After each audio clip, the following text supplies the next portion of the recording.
there guys, this is Sam and Justin at the Survival Review, and today we're going to be negative.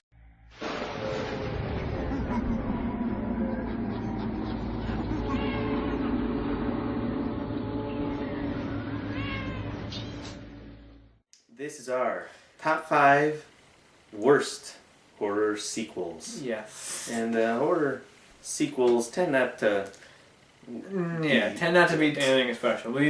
But these are our some of the ones that are just really bad. Really bad. Mm-hmm. First one, not so much. First one I'll mention. So number 5. This is more of a disappointing movie. It's a movie you did review last year. We did. And you go on. And this is a movie that it was straight to video.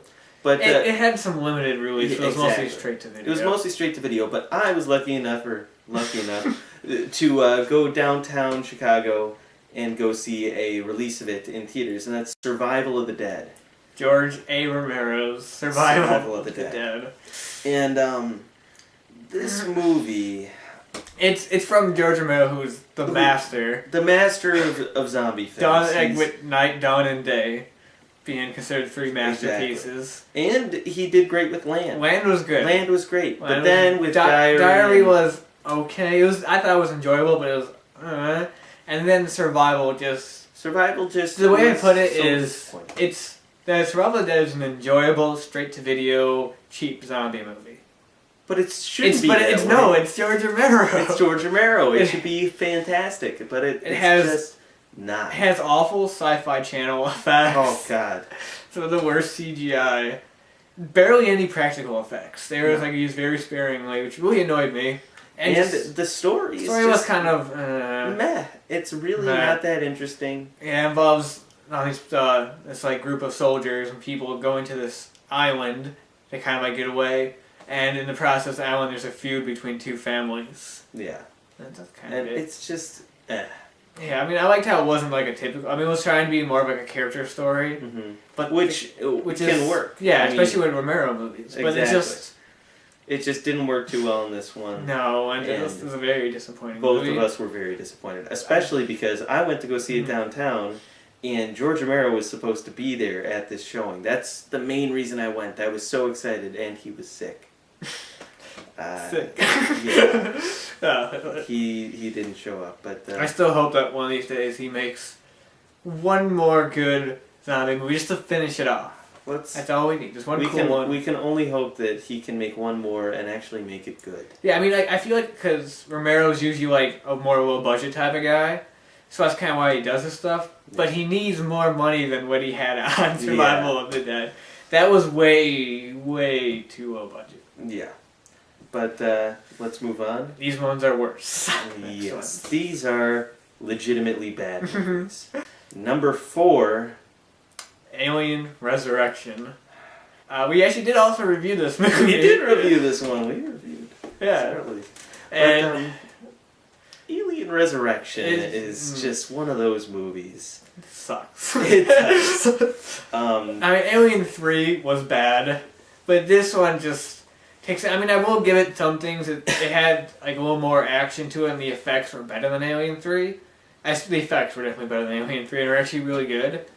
And there's some cool ideas thrown around, but overall, not well executed. Not well done at all. The whole movie, it's just...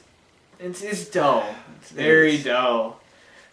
Even though it isn't mostly action, I remember watching it, because I watched it for our reviews we did, and I was just bored the whole time. You're not interested. I was sitting there just okay, I mean, I know I should be watching this so I have a good, clear picture for our review, but I don't.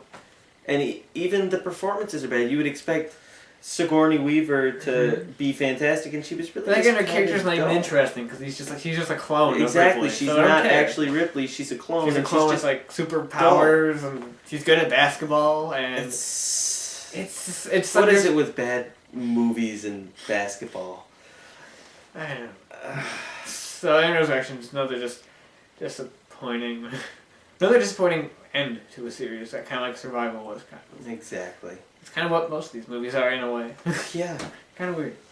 Speaking of end of a series, number 3, Freddys Dead, The Final Nightmare.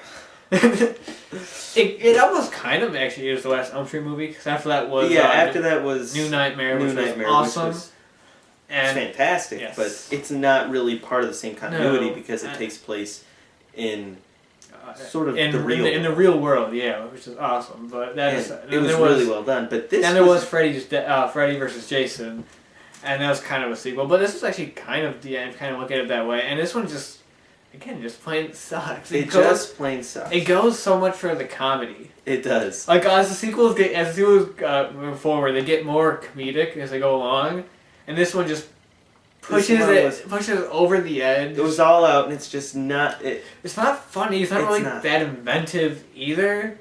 The way Freddy dies at the end is the worst it's the lamest thing. And of course, this was partially 3D movie. Oh yeah, the ending was shot in 3D, which I've never seen it in 3D, but it was stupid. It was dumb. Just the way Freddy dies, just by getting like a bomb in his chest and blowing up. That's it. There's so many more inventive ways Freddy has been killed in the previous movies. So many movies that would have been more fitting, and also that the storyline wasn't that interesting with like Freddy's daughter, and it was just like what? And also the makeup effects. Again, the thing as soon as it goes on, the makeup gets worse. And this one, it looks like a mask. Okay. It looks like a mask that Robert Englund's wearing. What can you say about this movie? It's just not good. No. Can't recommend it. It has a funny cameo from Johnny Depp, though. Oh, yeah. I did like that. This is your brain. And also, the movie actually threw in a lot of cameos from people. They did. And it was not really that interesting. It wasn't. I mean, Alice Cooper playing Freddy's dad was kind of funny, but that's about it. Like Roseanne it was more of a comedy. More of a just a jokey movie. Like, I mean, you know they're trying to make it a big deal because it was Freddys Dead, so they're trying to make it like a big deal, but they should have spent more time on making it a good story to make it a big deal. So I'm just like giving us a lame story and just throwing in cameos, being like, "Hey, this is important because these people are in it." What can you expect from a movie that late in a horror franchise? Yes. I mean, what was it, number 7? 6? I just looked up in the box. I counted. It was 6. Just not a good movie. No. But let's move on to number 2. I'm not a big fan of the Friday the 13th series. Neither of us are as big of fans as other people seem to be. And I've seen some of the like lamer ones, but nothing can be as bad as Jason Goes to Hell, the final Friday. Now this is all him. I have not seen this film. So if anybody watched the description of this movie, beginning of the movie, Jason is killed and like blown up, which is actually pretty cool. And then his like spirit starts like possessing other people's bodies, and those bodies are going around killing people until like Jason gets like kind of resurrected and comes back in the end for like one final fight. And so basically the whole middle half of the movie is like random people going around killing people. It just sounds stupid, and I'm assuming it is stupid. It is stupid.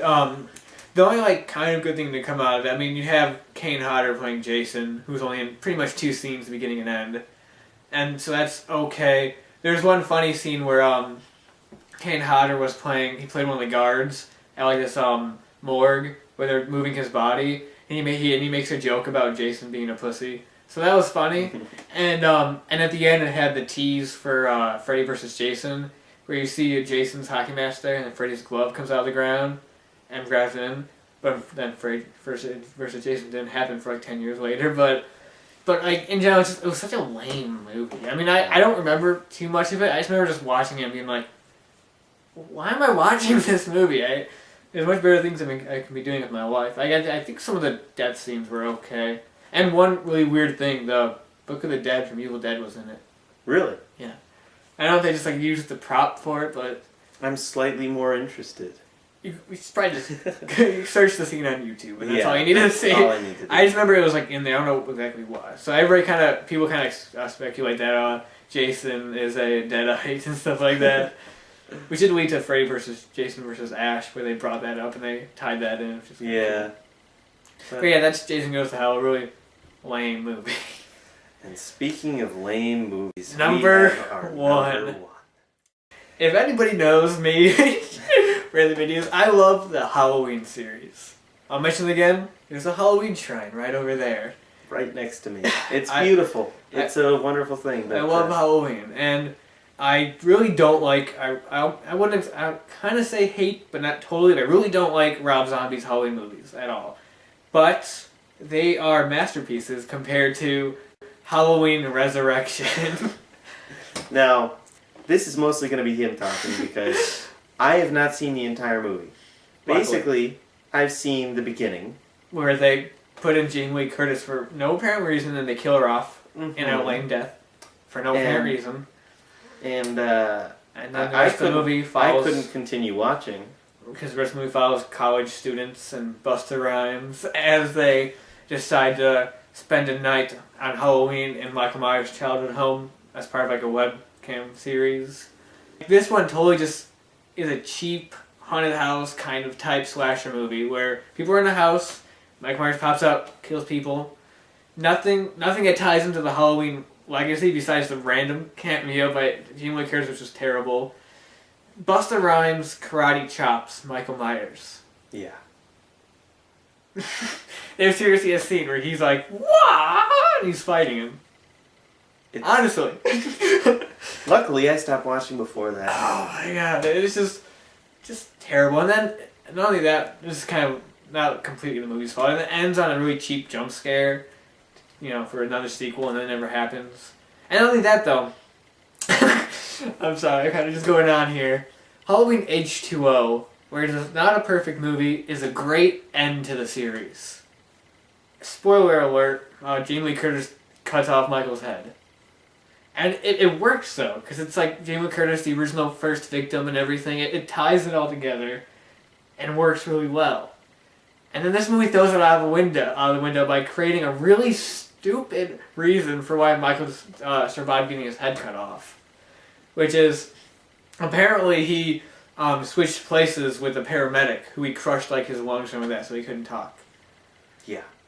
So Laurie really killed a paramedic instead of Michael Myers. Which What? It didn't make any sense. And it's so lame, especially compared to... So this is what I hate, and yes, I actually do have it on DVD just for the collection, but yeah. But don't worry, I've never... Last time I watched that movie was when he tried to watch it, so that was a little while ago. That was a while ago, and let's... I never watched that movie. Let's not talk about that. I'd rather watch Halloween 6, the one where he's part of a cult. Yeah. The producer's cut, where the whole ending is a sacrifice, and Michael Myers gets stopped by rocks, gets defeated by rocks. I'd rather watch that than Halloween Resurrection any day of the week. Where pretty much Michael Myers there's no cool climactic fight, he just gets stopped by rocks.